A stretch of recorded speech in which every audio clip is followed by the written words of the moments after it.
All right, we are getting into the unit circle. And I just realized I haven't pulled out my pen yet. There we go.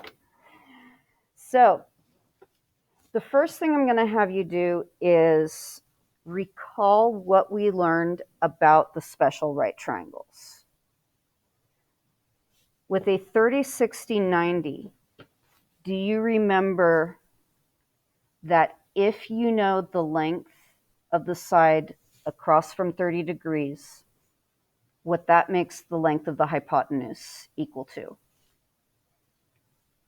So if the length of this side is A, what is the hypotenuse?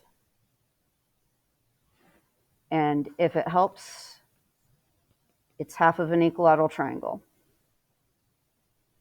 And hopefully you see that that is, the hypotenuse is double the length of that side across from 30. Now, do you remember the number that you need to multiply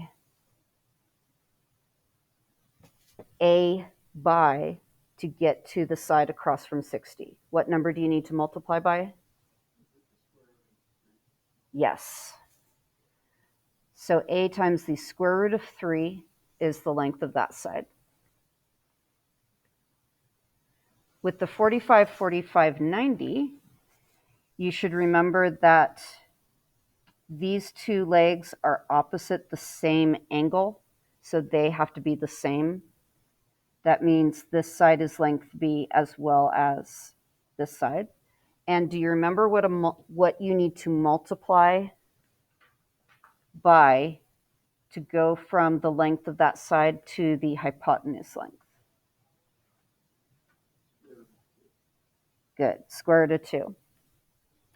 Now what we're going to do is we are going to look at the sine and cosine of these special angles, the 30-degree angle, the 45-degree angle, and the 60-degree angle.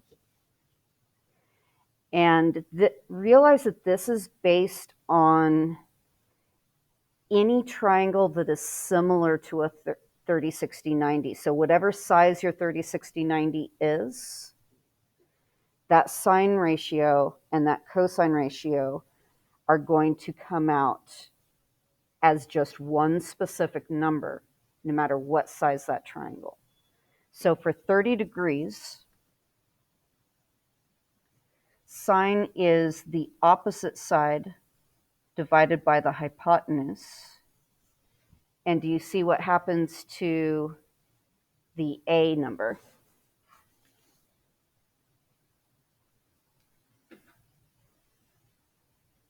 What does this fraction turn into?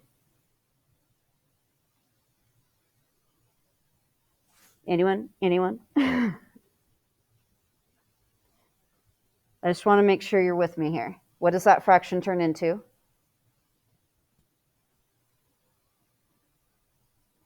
One over, thank you, 1 over 2.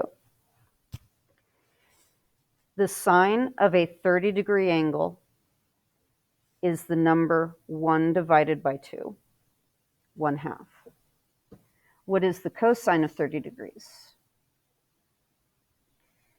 That's going to be the adjacent side, which is A times the square root of 3, divided by the hypotenuse. The A's cancel out again, and what does that simplify to?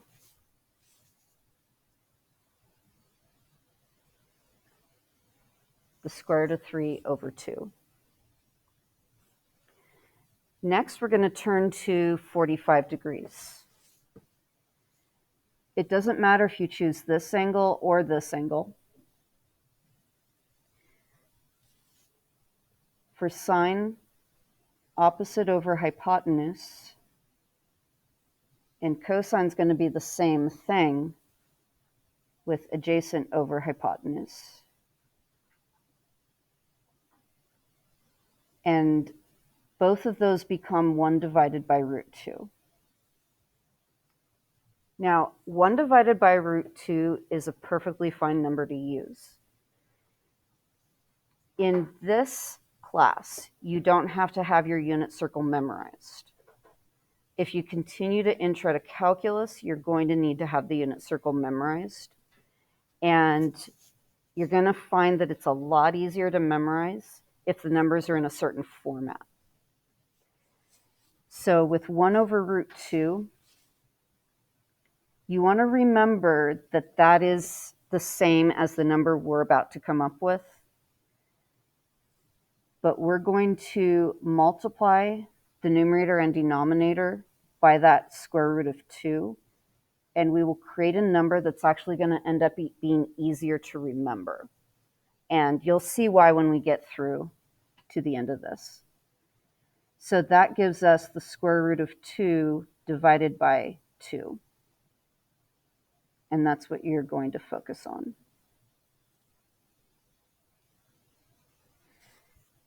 Now, actually, let me stop here and just show you why you want to change to that number. We have the number 1 over 2.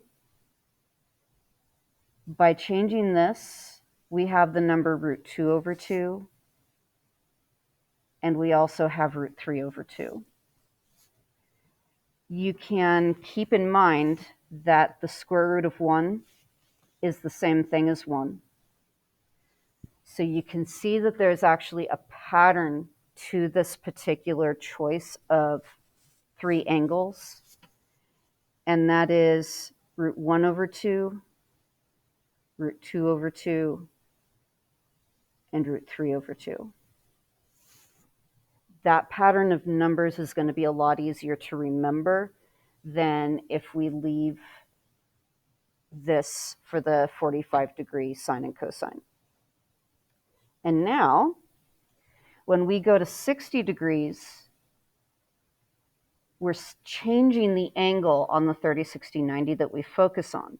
The only thing that's going to do is swap who's opposite and who's adjacent. So with sine, 60 degrees says opposite side is a times the square root of 3 with a hypotenuse of 2a. Cosine is adjacent over hypotenuse. And all that is done is it has swapped the answers for sine and cosine with the 30-degree angle.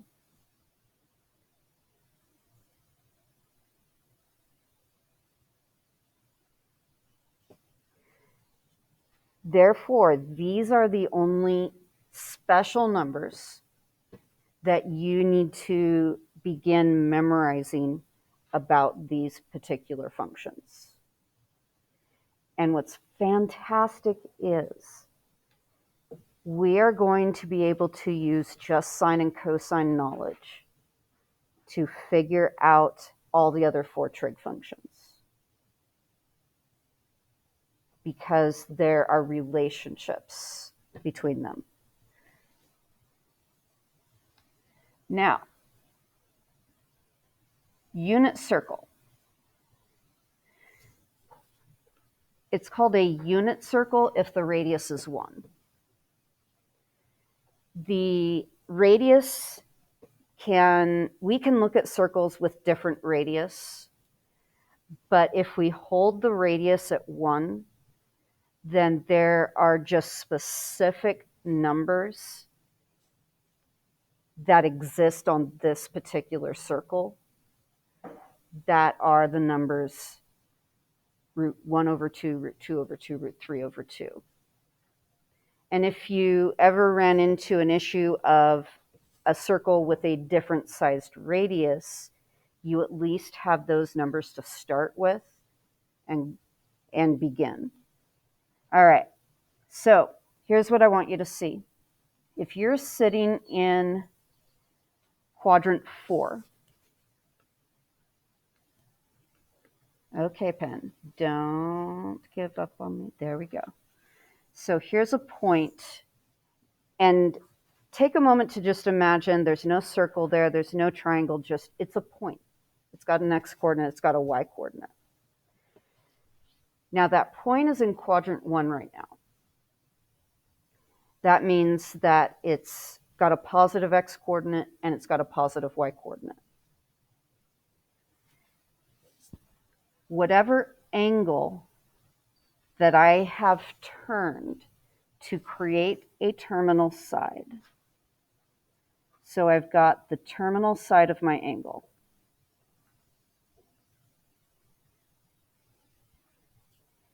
That terminal side intersects the unit circle at a point x comma y.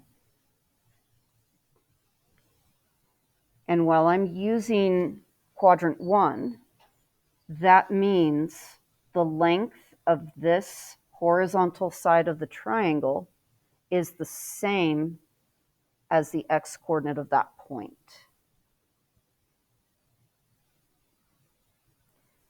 And then the vertical distance, which is going to be the opposite side of angle theta, that is exactly the same number as the y coordinate.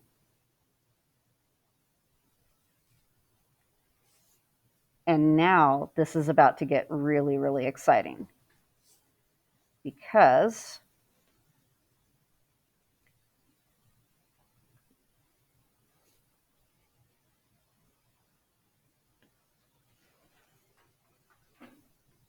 in any right triangle, the sine is equal to what side over hypotenuse? Which side over hypotenuse is sine?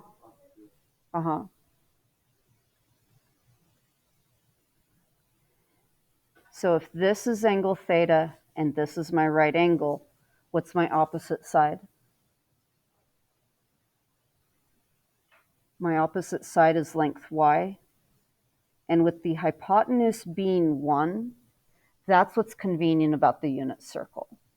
If I had a different sized circle, I could put whatever the radius was right there.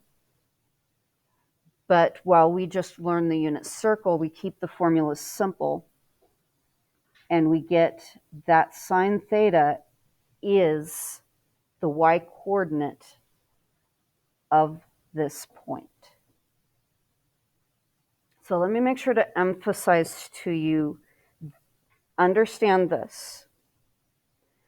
When we start talking about the y being equal to sine theta, that is referring specifically to the terminal side of the angle intersects the unit circle at a certain point with an x and a y coordinate. The y coordinate is the same number as the sine of that angle.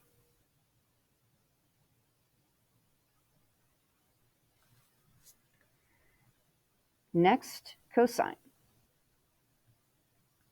You know that cosine is equal to adjacent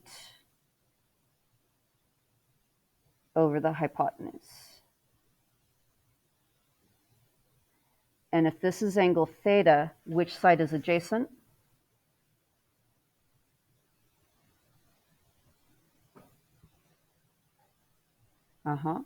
X. And with the hypotenuse being 1, it allows me to just simply say that the cosine of the angle and the x coordinate are the same thing. So this xy point that you have right here is actually equal to the cosine of the angle whose terminal side intersects the unit circle. That is the x coordinate of that intersection, and the sine of that angle gives you the y coordinate of that intersection. And this is just really, really handy.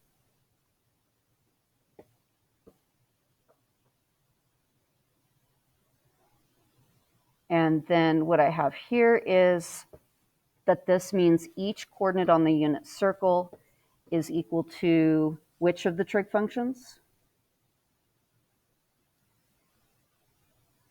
The cosine of the angle, and the y coordinate is equal to the sine of the angle. But you know what's even more beautiful than that? You have only dealt with sine and cosine with right triangles. When you're dealing with a right triangle, the angle you're able to deal with has to be less than 90 degrees. So you've never run into the issue of there are times when the answer to sine or cosine actually comes out as a negative number. That wouldn't make sense on a right triangle. But where it does make sense is if you continue to view this intersection point of the terminal side of that angle with the unit circle, if you continue to view it as its x-coordinate is cosine and its y-coordinate is sine, then when you are in quadrants where x is negative, cosine will be negative. When you're in quadrants where sine is negative, or where your y is negative, your sine will be negative. And I'm going to draw that if my angle turned and I wound up over here. So if I'm dealing with an angle that is between 90 degrees and 180 degrees, you know that when you're in quadrant 2, the x-coordinate is a negative number. The y-coordinate is still a positive number. When you are in quadrant 2, you have negative values for cosine, and you have positive values for sine. And this just continues, including if you want to go round and round the unit circle as many times as you want. This is going to allow us to figure out what the sine and the cosine of any angle is. So know that when you use your calculator for finding sine and cosine, it will match everything we are doing. The calculator was programmed based on the idea that as an angle turns, the terminal side continues to have one point of intersection on that unit circle, and that point's x-coordinate is always the cosine of whatever angle got you there, including even the negative angles.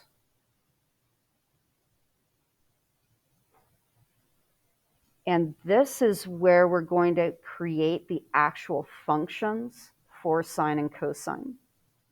We're going to first learn about this circle and get oriented to it. And then we're going to, have you seen the sine wave and the cosine wave as nice, pretty functions before?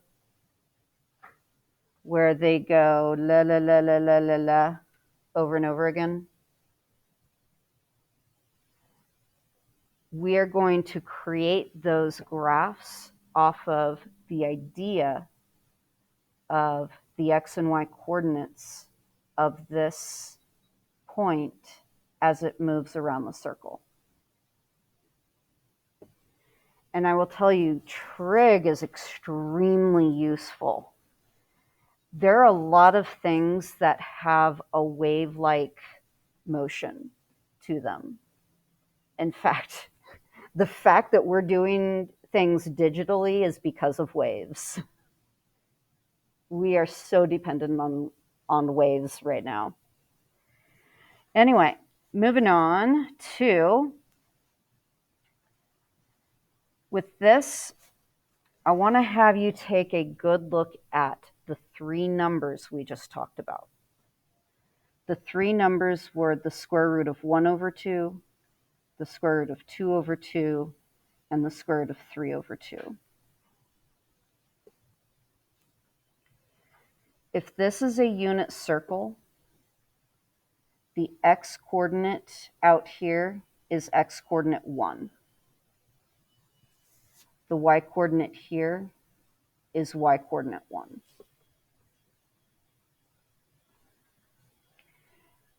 Can you see that this looks like it could be at 1/2?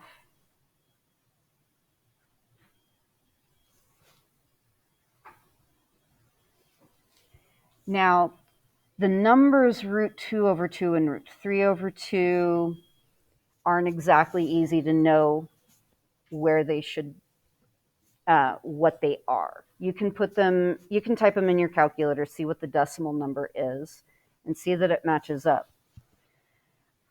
But keep in mind that there is an order to these numbers in size.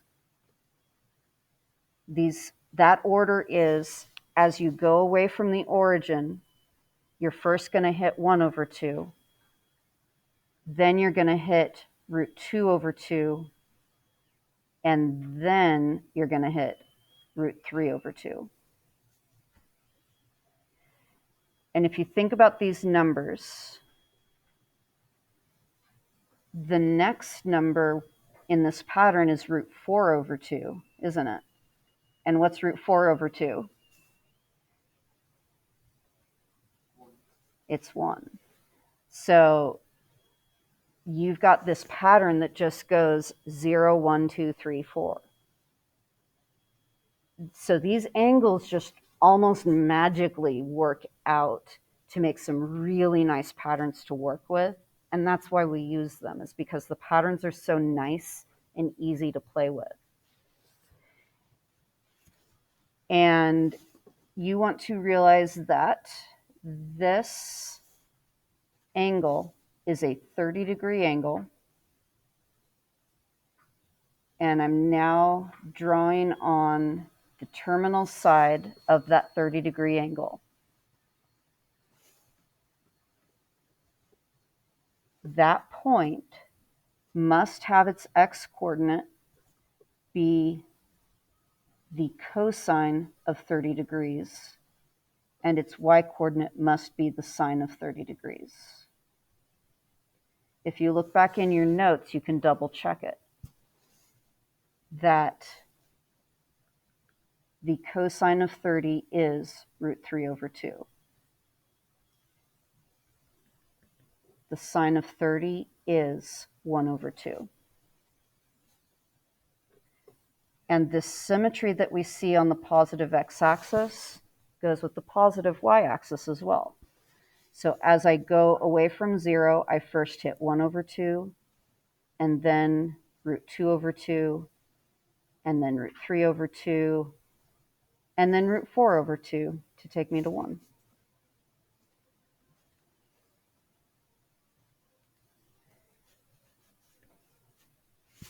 Now, what this also does is the 30-degree angle and the 60-degree angle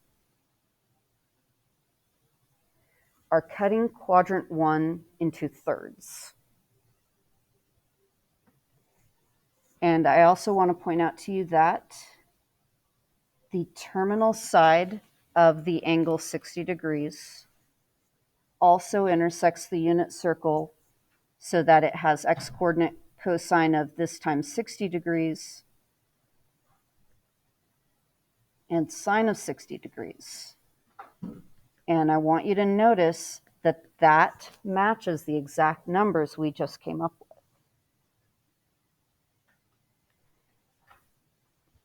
Now, 30 degrees and 60 degrees is cutting quadrant 1 up into thirds, but 45 degrees is a different type of cut.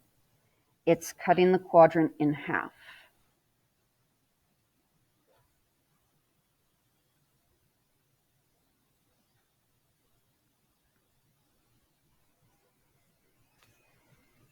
And just take a good look right there at that 45-degree angle at this point. Do you see that that has the same x and y coordinate? And we found that for the 45-degree angle, they were the same. So I've got x-coordinate cosine of 45 degrees, and y-coordinate is the sine of 45 degrees. When you take tests in this class, even if it weren't online, you will have a unit circle to use and not have to remember it and memorize it. However, if you're planning on continuing to the next math course and heading to calculus, you want to see if you can get this memorized. It will save you a lot of grief. And you might actually find that it's faster if you've got it memorized. Or if you see the pattern, it's much easier to use it. Now that's just quadrant 1.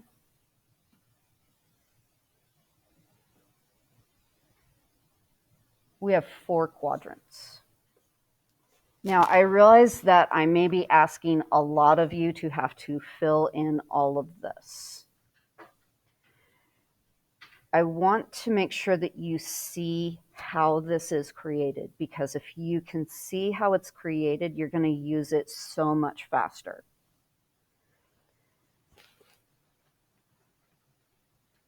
Now, we just found that this x-coordinate is 1/2. This x-coordinate is root 2 over 2.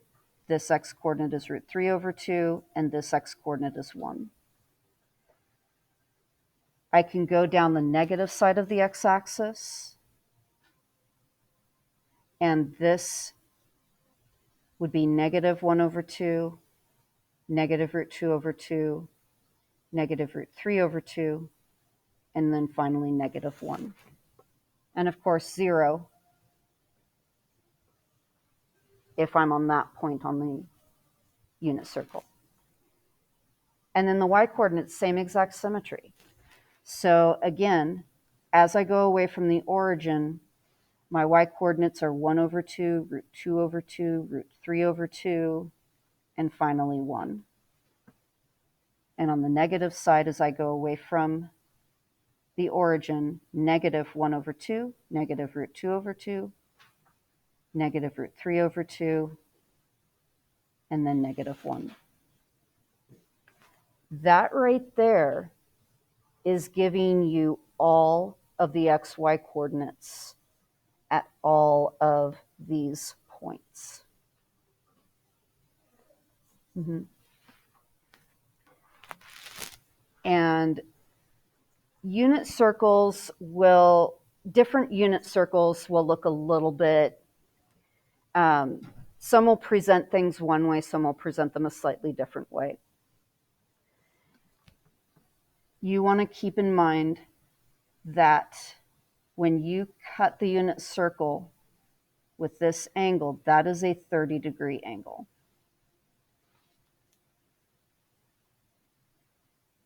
This is a 45-degree angle, and this is a 60-degree angle. You know that this angle is 90 degrees, and then we can actually continue and get a bunch more angles. And what I'm going to do is go over to the answers to just show you. You only, when you memorize the unit circle, you only need to know that there are 2 ways of cutting it up. Cutting it into thirds and cutting it in half. Once you know that, you can come up with all the other angles. And so I'm going to do that, and I'm going to keep in mind that when I write the angle over here, that's actually referring to the angle that has been swept when the terminal side crosses at that point. So here we go. Are you ready? This is what I tell people to do when they're coming up with all the angles. You've got 30 degrees, and now let's keep adding.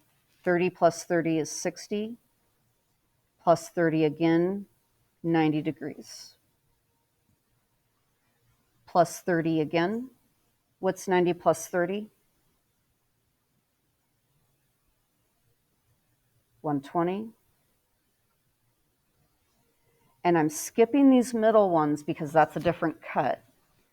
But when I'm cutting these quadrants into thirds, all I'm doing is adding 30 degrees to get to each next spot.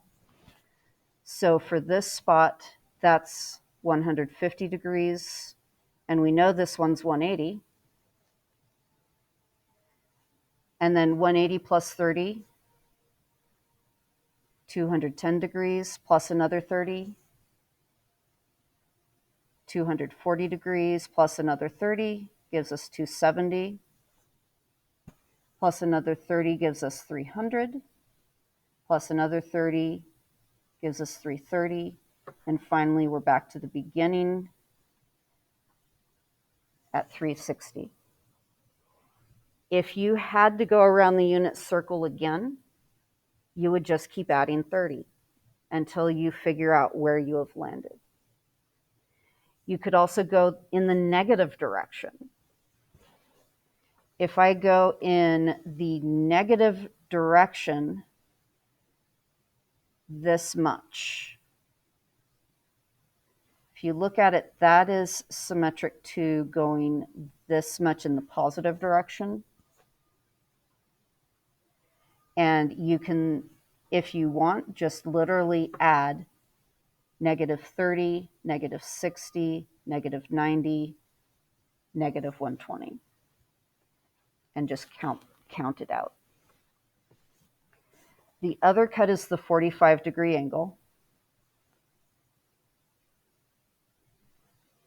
So 45 degrees plus another 45 degrees takes me to 90.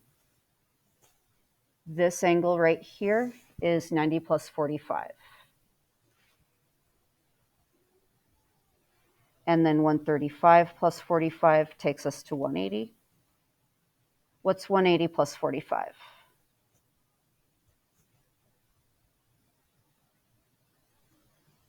Did you get 225?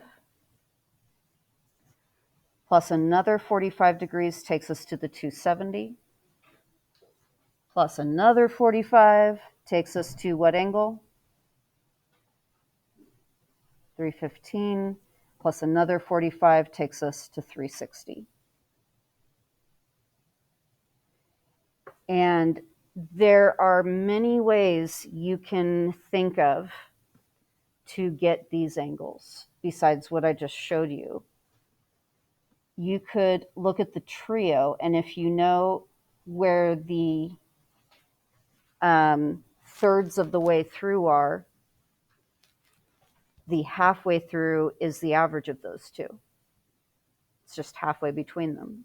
So to go from 300 to 330, halfway is 315. So a lot of different ways to help you remember or try to figure out what angle is sitting at any point. So I want you to realize that at this point now, I can ask you for the sine of any of these angles, and you can tell me the answer. I can ask you what is the cosine of any of these angles, and you can tell me the answer. Isn't that amazing? I think it's absolutely amazing. Now, what I want you to know is horizontal lines are y values.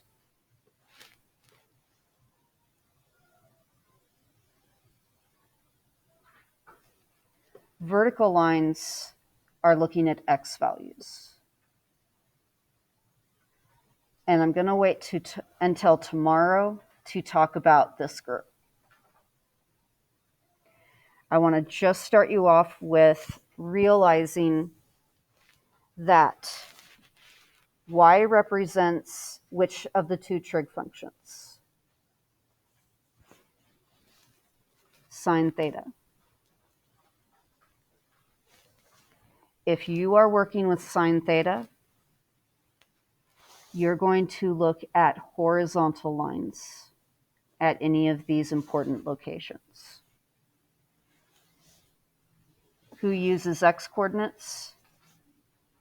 Cosine theta. So if you are doing anything pertaining to cosine theta, you can draw vertical lines through the unit circle to help you find things. Now, I am going to erase what I've got here and see how well you're doing at just sine and cosine. I'm not going to bring the others into the mix until tomorrow. Today we're just going to focus on sine and cosine, and I'm going to repeat, this is a 2-day classwork. So it is not due today, it's due tomorrow.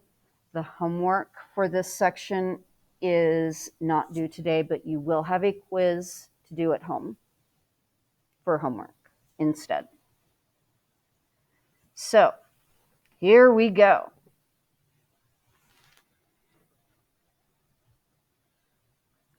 What is the sine of 150 degrees? I want you to take a moment. Can you figure that out?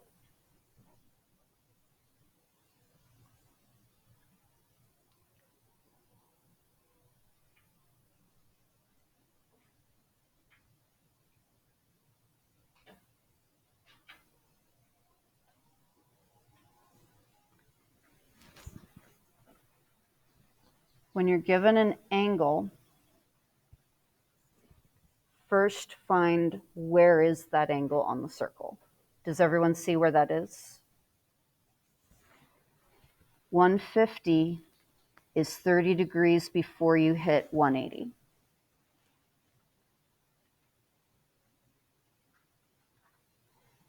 And then if I want to know the sine of that angle, am I looking at the x coordinate of this point or am I looking at the y coordinate of this point? The y coordinate.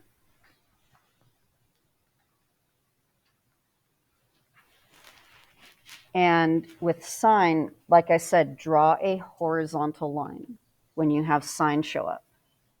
So I'm going to draw a nice little horizontal line, right, that goes through that particular point.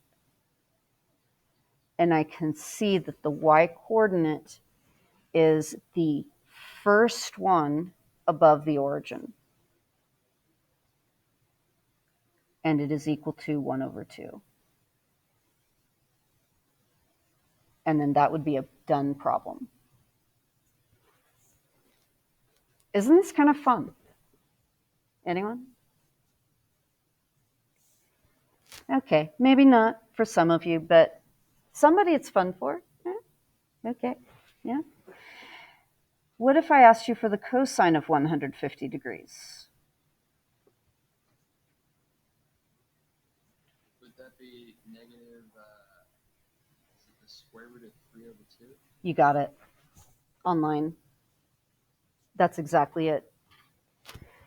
When you're dealing with cosine, it's an x coordinate. So if you draw a vertical line, that'll help you to notice that that is on the negative side of the x-axis, and it's the third special position out from 0.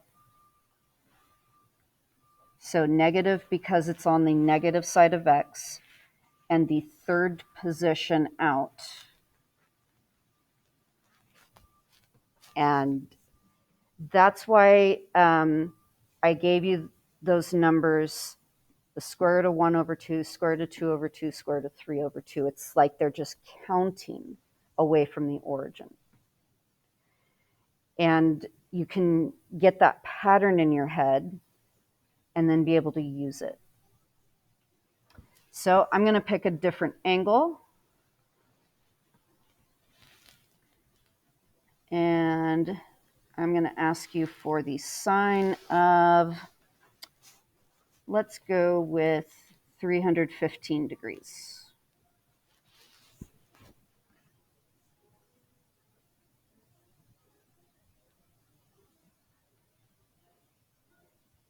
The first thing you're going to want to look at is where is 315 degrees?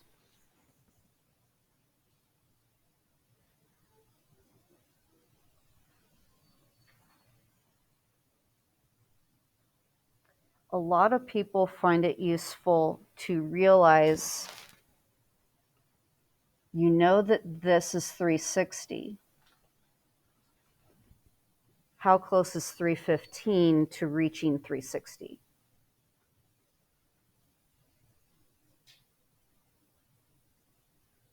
And if you just kind of take a good look at those two numbers, you should at least see it's something 5. You can see that it's got a 5 after it. Well, the only angles that we use that have a 5 at the end are the 45s.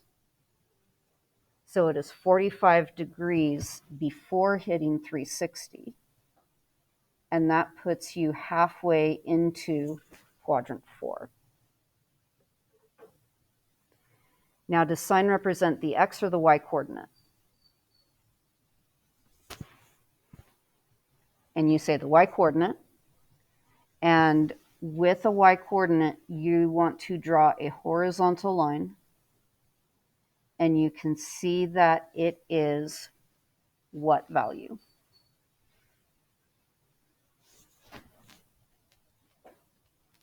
Oh, I'm going to be using tangent. I just noticed that chat from about a half hour ago.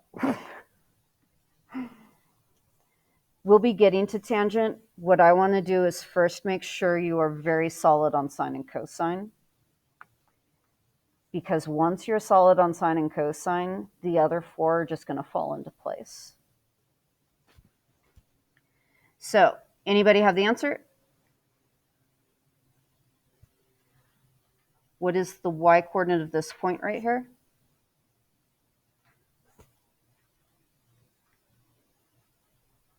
It's on the negative side. Negative, Yep. negative square root of 3 over 2. Sorry, never negative square root of 2 over 2. Right. You got it. It's the second one down from the origin. So it's the root 2 over 2. And because it's on the negative side of the y-axis, it's negative. And then if I asked you for the cosine of 315 degrees,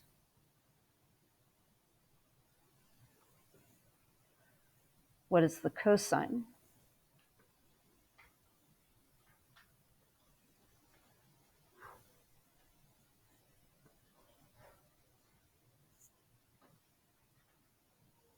Does everyone see that it's positive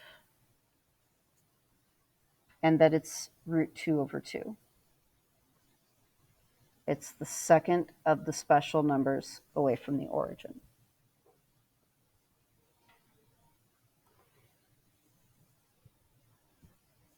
Can you see how useful this is? Through this unit circle, you can determine which angle ranges give you positive and negative numbers for sine and for cosine. Additionally, if you were dealing with an angle that wasn't quite a unit circle angle, do you see that you could actually come up with some minor approximation? So what I'm not going to ask you to do, but I want you to be aware of,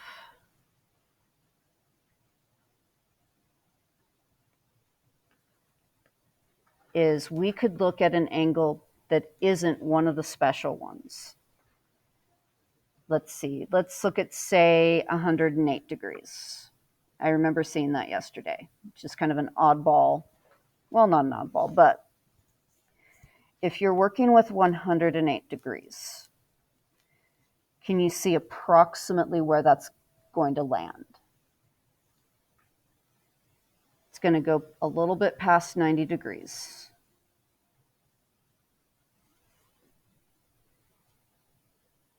Now, we don't know the exact x coordinate.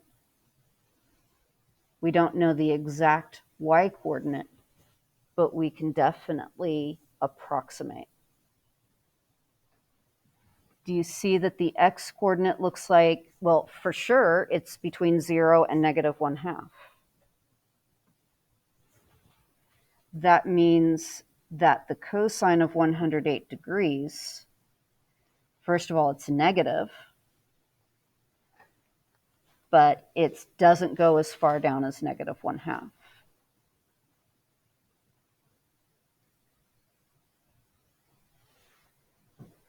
If you look at the sine of 108 degrees,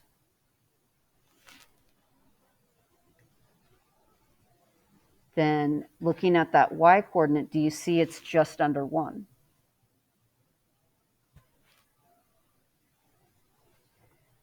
It's pretty darn close to 1. So much so that I would just say it's very close. It's a little bit under, but very close. I want you to realize how powerful this is. With this knowledge, you can now just be given any random angle and at least know approximately what the sine and the cosine are of that angle without a calculator. And I realize the technology is really, really valuable.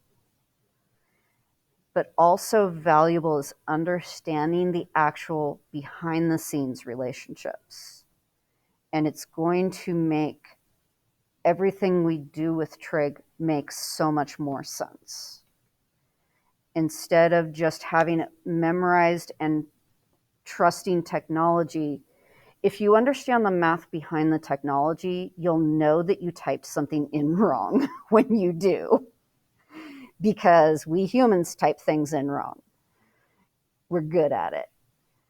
But the more familiar you are with the behind the scenes math, the more you understand about what the technology is telling you. And that's valuable. So, as we get ready for the next batch to prepare you for tomorrow, because I know to only go so far with this, I want us to take a look at tangent and recognize the relationship that tangent has with sine and cosine. And we can look at that through a right triangle.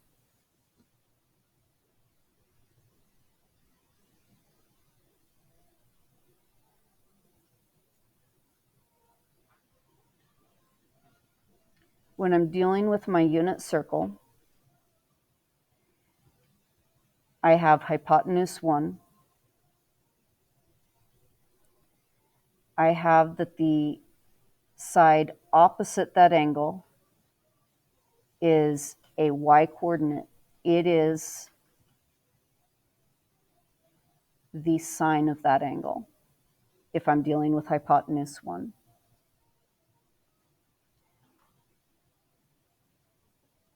This side is the cosine of theta. And if this had a radius that wasn't 1, these would just keep the same proportion going.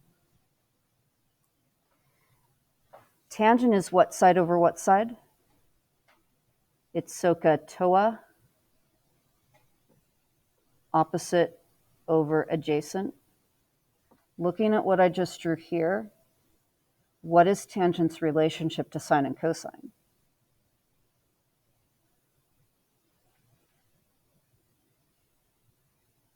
Tangent is the opposite side divided by the adjacent side. Yes. This is something that is a very, very valuable formula because it means you don't have to learn anything different.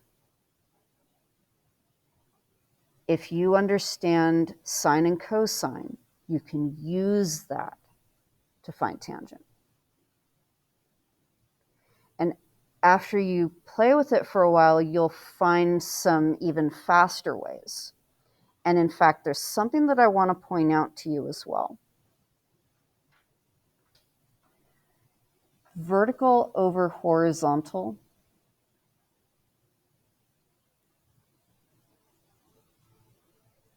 does vertical distance over horizontal distance, or maybe we could say rise over run, remind you of some math idea? Rise over run?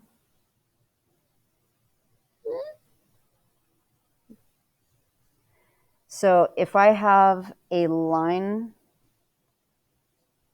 and I have 2 points on that line, if I know the amount it rises and the amount that it runs, what am I able to find? What information about that line? Slope. If tangent is a rise over a run, it's also slope.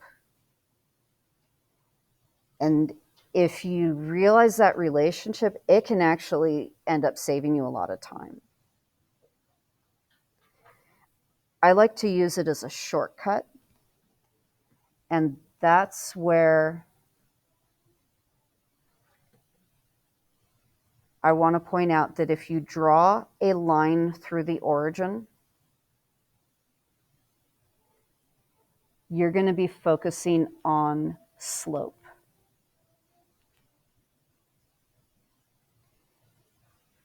And you want to use a line through the origin when you are working with the tangent of an angle.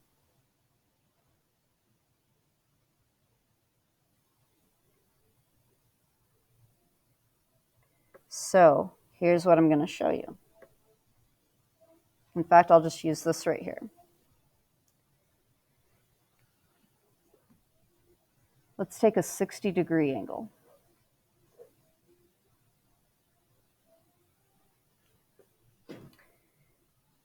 What is the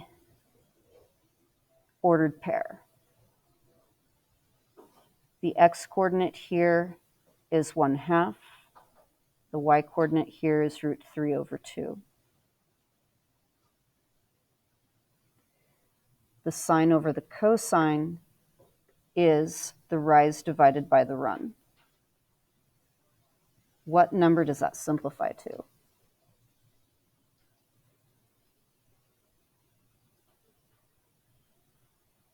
That simplifies to the number √3. √3, because this is a line that goes through the origin and it goes through this point, the slope of that line is the same as the tangent of the angle. That 60-degree angle gives us a tangent value of the square root of 3.